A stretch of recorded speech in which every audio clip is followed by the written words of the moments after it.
Hello, my nomad souls. Welcome to another episode of Wise Expats. Today, our guest is Robert. He has more than 20 years of experience in financial markets and also navigating the economic landscape in Hungary. Thank you, Robert, for joining us today. Thank you for having me here.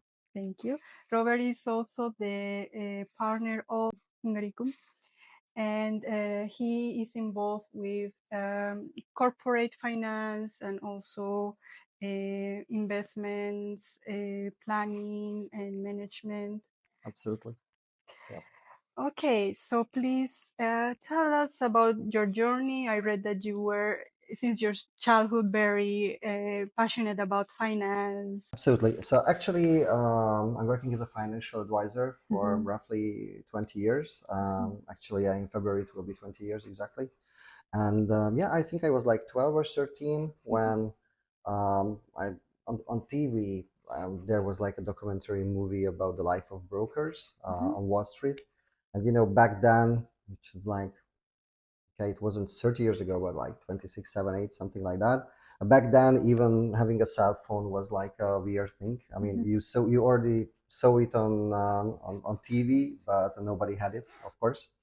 And you know what I've seen that okay, the guy had like a very nice suit, a BMW, cell phone, and I was like, my parents are teachers, and I was like, hmm, I like this. I would be a broker. And then my mother said that, yeah, but at the age of 35, they get a heart attack and stuff like that. So, but still, why don't you go to continue your studies? I was at the age of 12, 13, but at university, why don't you go to the Budapest Business School? There you can learn a lot about economics. You can travel a lot. You can make contracts and stuff like that. So actually, it's pretty much close to it, but still on the safer side, let's say, as for health and stuff. So at that very point, I decided that, yeah, okay, that will be my way. So actually, when I had to apply for university, on the first place it was Budapest Business School, and the second place it was Budapest Business School. So I didn't really leave too much chance for anything else. So at the age of 12, I knew that okay, which university I will go to. At the age of 14, I already knew which faculty I would choose or specialization there. So this is how it all started. And when I started to study at Budapest Business School, then when I started my second semester, I just found an ad. It was a German financial advisor company. I think the biggest in Europe, and they were hiring, and I was like, yeah, I mean, I could do that.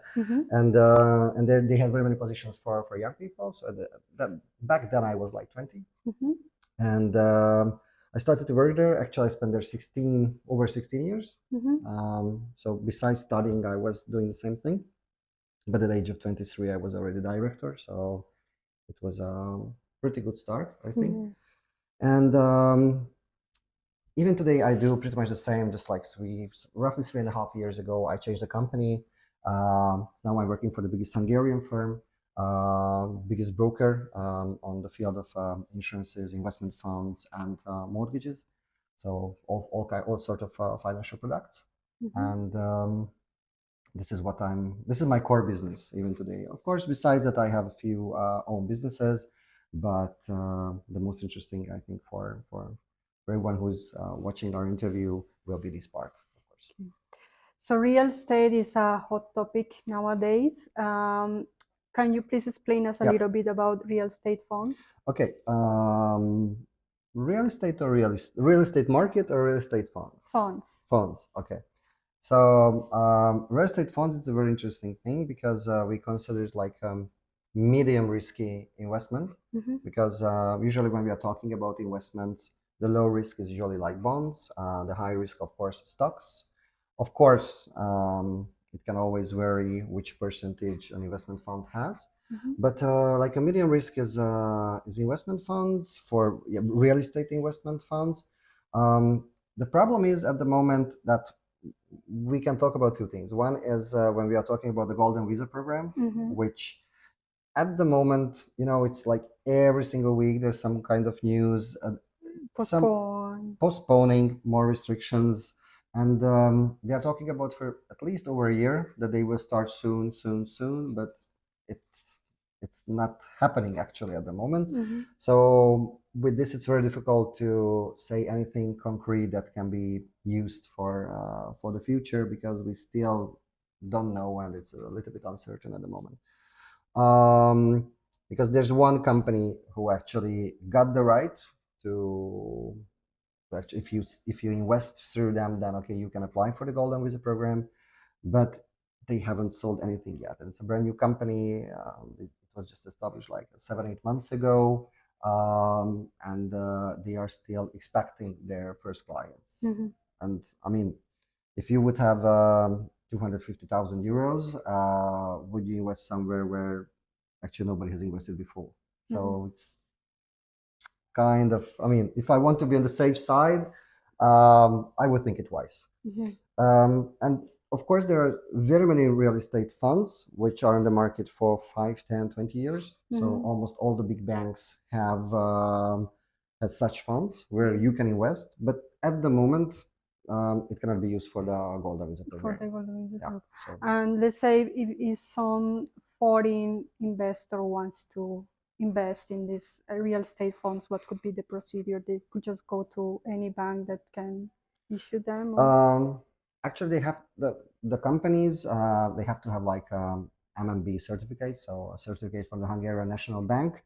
At the moment, we have one company. There, actually, you can go and they will explain the procedure. Probably, it won't be very difficult, but still, I think everybody is waiting to have the final form of the golden visa program, and nobody will do anything before it's not published, how it will be, what are the steps, and so on. Once it will be started, and everybody will know exactly the details of the procedure and everything like that, then I think it will be everything will be more active and everything will be happening more rapidly. But at the moment, I think everybody from the governmental side, also from investor side, everybody's like, okay, like waiting position that okay, let's see what's going to happen. Because first they said okay, we will start in September, then October, then okay, 1st of January, and just a couple of days ago they announced some restrictions, but still not the start of the program. So maybe it will be another topic for our next interview in the future when we will know the exact procedure and process. Okay, so for those expats who are already in Hungary and they want to purchase a flat, can you please explain what kind of mortgage benefits they can get? So first of all, I would say one very important thing, because it doesn't really matter what nationality you have. So most of the banks, they will look at you like you're having your income from here. You are living here. The most important is if you have lakcímkártya, so address administration card or something like that. Address card. Yes, address card, which is the small plastic one. Usually, I think when somebody comes here, gets a white piece of paper, and later on it becomes this plastic card, which is still a very silly card, but yeah, this is the one. If someone has this, then it's very easy to get a mortgage. If you don't have it, then it's very difficult to have. So once somebody has an address card, then we have very good possibilities. Especially you're living here, you're buying a property here. Why? Because you want to live here, you have your job here, you have your income here. So then you are considered almost as Hungarian. So it's from that moment, it's a very easy procedure, because everything will be required same like from a Hungarian citizen. Yeah, absolutely.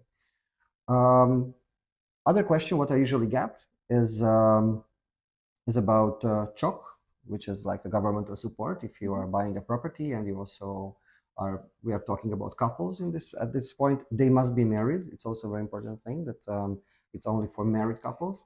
And last year we had some governmental supports like 10, 15 million. Now we have a very good possibility that actually there are two very good things. Even if you just promising that you will have in the future with your future husband, let's say, kids, then you can get 30 or even 50 million mortgage with a 3% interest rate. Okay. And it's in foreigns. It's at least 10 years fixed period, meaning that what you sign cannot be changed in the next 10 years. So you can very easily calculate all your expenses. And with a 3% interest rate, look, if you're talking about official inflation or unofficial inflation, I mean, if you get a mortgage for 3%, then you never pay it back. I mean, you just pay the fee because the inflation is like 3-4 times higher. So actually, it's a very good deal at this point. Also, if you need more mortgage, then the remaining part we can finance from a normal mortgage, which is at the moment is about 6%. So when we are talking about normal mortgages without any financial support from the government, then we are talking about in some extreme cases maybe 5.8, 5.9. But most of the banks, I mean the good ones, which are very competitive on the market at the moment, they are in between 5.9 and 6.2, let's say. Okay. So let's say if you're buying something for 100 million, then you can get this 50% or 50 million with 3% interest rate, and you can get another 30 million finance from the market, which is roughly 6%. Okay, so let's put the situation. Most of my followers and also clients, they are self-employed and they have their own business. So let's say they are married with Hungarian citizens and they have the address card. As a self-employed person, they can get a mortgage with a bank, or Okay. it's gonna be. Let's see it from this side. What are the basic criteria to get a mortgage? I think it's a very important question. First of all, 80% of the property's value can be financed. In some cases, even 90%. So with a, let's calculate like 90% of the cases, it's roughly 20% down payment, and then 80% can be financed by a bank, either with this governmental supported 3% interest rate mortgage or a normal bank mortgage that you can get roughly 6%. So this is one criteria. The second one is we can spend, I mean, you can spend 60% of your official salary on paying the mortgage. And this 60% is altogether what you have with your husband, in your case, or somebody's wife. So it sums up, let's say you earn this much, he earns that much, and 60% of this can be spent on a mortgage. When somebody is self-employed, then usually there's like an official salary that he or she is paying after him or herself. So this is what will be the base of the salary. But we always have to see exactly for how long you are employed, or if you have your own company and you're self-employed, how long you are doing that. And as for the salary, it's a little bit more flexible. So there we can easily find some kind of solutions. As for the property value, the evaluator will go check the property's value, which will be representing almost 100% the market. So if you're buying it for 100 million, then most likely the evaluator will say 100 million. So there you shouldn't be expecting surprises, nor from negative or positive side. So if you are having a sales contract for 100 million, then the evaluator usually will put 100 million on the final result. So this is something that we cannot really change. It's absolutely representing the market. Okay, I see. And let's say if an expat is interested in financial planning or investment management services, what advice could you give to them? What I usually do is, because every person, every individual is different. I mean, you have different income, you have different plans, you are married or somebody single. So there are so many questions that you cannot say like, okay, this concept goes for everyone. So what I usually do is I meet the clients, I sit down with them for like 40, 50 minutes, nice talking, and we speak it over. Who you are, where you are coming from, where you are going, what are your plans for the future, and we try to put together a financial plan for that. So if you're still in the phase of saving or accumulating some funds to be able to buy a property in the future, then of course we were talking about saving programs, investment funds, and stuff like that. If you are at the point that you already have a significant amount of money that you can spend on a down payment and you want to buy a property because soon you want to have kids with your husband, then in this case we can talk about the mortgage options. And also at this point, because we talked about the real estate funds, but not the real estate market, what I see at the moment, that however, especially in Budapest and the big cities, so I think most of your followers are from Budapest or maybe some of the big cities. So what I see, it's a very potential 10 to 15% raise on the real estate market in the next 1 year.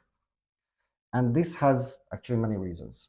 First of all, 2-3 years ago, when the pandemic ended, we had a very high central bank's interest rate, meaning you had a small amount of money, you went to államkincstár, which is the state treasury or something like that, would be I think the direct translation, and you could buy bonds and you would get like 16-17% yearly.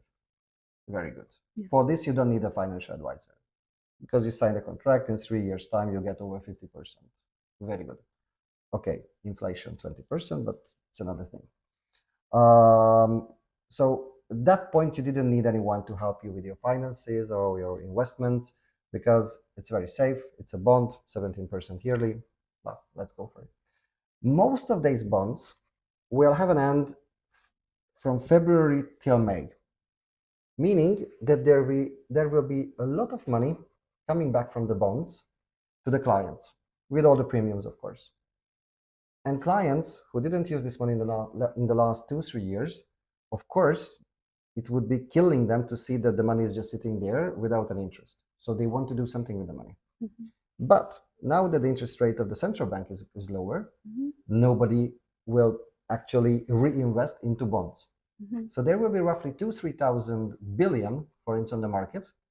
And I don't know how it is in Colombia, but here, I think, especially in this Central Eastern European region, like having a house or having your own apartment, this is what all the kids are listening from their parents, from their child. Same. Yes. That you are safe, you are good when you have your own apartment, your own house, and this is what actually is happening. That's why in the head of the people, real estate is always considered a good business and a safe business and a very good investment. So when all these people will have this 2,000-3,000 billion for it, and they see that from the bond side, they cannot get 17%, just 6.5%, then they will do what? They will go for real estate. And what's happening on the market when there's like a very big demand buying properties? Everybody will start buying properties, and then the price will rise. And it's always like this. If everybody wants to buy property, then the properties can go up. Yes. And so this is what will be happening. So that's why usually to all my clients, because I have very many clients who are taking mortgages nowadays. The most important is if somebody is thinking about buying a property, I think it's the right time to not just think about it, but start looking for it and start finding it, because the next 2-3 months, there will be a lot of extra money on the market and people will go crazy and they will buy everything. And this way you will just see that, okay, something that like 2 months ago was worth 100 million, now it's easily 110 or 115. So if it's like a very certain thing that you're looking for a property, you want to buy it, then I would do it sooner than later. This is my point. And also I had an interview in Hír TV, which is like a national, let's say, news channel, and it was pretty much the same thing that we were talking about there, that we can really expect a high rise on the real estate prices. And however, sometimes you ask yourself the question that it's already very expensive. Very expensive. Yes, and where to? And what I usually say that it's very expensive when you are selling it in forints. So for example, those who are spending more time here, probably they heard about Big George, which is a real estate development company, or Cordia, and you see their new developments, and you see like a 44, 45 square meter property selling for 77 million. And you are like, what? It's like one bedroom, and the bedroom is a very tiny one, and we are talking about 77 million. But if you look it as a foreign investor who has euros or USD, then we are talking about like 175,000 euros for a one bedroom apartment. And if you compare this with other Western European capitals, not small cities, but capitals, then it's still considered very cheap. So it's always the point where we are looking at it. And in foreigns, yeah, these properties were sold, I don't know, 10 years ago, maybe for 25 million or 30, and now we are talking about 77. But in euros, it's not that expensive. Not that expensive. So that's why I still see very good potential for the upcoming few months that the prices will go up. We will see what will happen next. I mean, in 2026. One thing for sure, significant drop, there won't be on the market. So if somebody is waiting for like what happened in 2008, there was like on the market there was like at least 30-40% correction because of the Swiss franc mortgages. But there are no Swiss franc mortgages anymore. All the mortgages are in foreigns. I mean, even if somebody would like to have a euro one, you cannot have it. You can only have it in foreigns, which is actually very good for those who are earning in euros or any foreign currency, because what we can easily expect from the forint, that it will go easily, like it will lose at least 10% of its value in the next 1.5 years. I think till the next elections, another 7, 8, 10% can be easily expected. So, and I think, or I'm convinced that we will never ever see the euro under 400. So you don't think the currency will get better now? No, because it's a very good tool for the government. That's why we will never have euro. Because as long as we have our own foreign or our own currency, then they can play a little bit with the inflation. If it's euro, then they don't have this game anymore in their hands. Yeah. So this is how I see the real estate market. I still consider it a very good investment, and it's a very safe one. So what you buy, probably it will worth more. And you don't have, nobody should be afraid of any kind of drops, because, for example, let's look at COVID. When the pandemic started, there was a correction in the market, 2-3%, which is not significant at all. I mean, if you are not forced to sell your property, then you just wait a little bit and nothing will happen. If you are forced to sell your property, you're losing 2-3%. Still okay. 6 months later, it was 15% more than it was before. So in just the end of the first year of the COVID, not even the end, it was like summertime. When we had the first lockdown, after that, everybody returned back to work, the cafeterias could open again, and so on. So we could see that, yeah, probably not all of us will die, and we will survive somehow. Then actually, again, the real estate market was flying again. Because what happened, and it's pretty much the same thing that is happening now, then usually on the market, there's 120,000 real estate transactions in a year. And it's a normal thing, because you get married, you want to buy something on your own. You have one kid, but okay, in the end you had 3 kids. You need something bigger. Somebody's grandma dies. Okay, you inherit something. You want to sell it. So the normal way of life requires roughly 120,000 transactions on the market because of this reason or the other. But during the pandemic, everybody was like, okay, let's wait. But all these people, so that the idea to buy and sell was there, but nobody was doing anything. Okay, it turned out that, yeah, we will survive. Then everybody was like, okay, now I buy.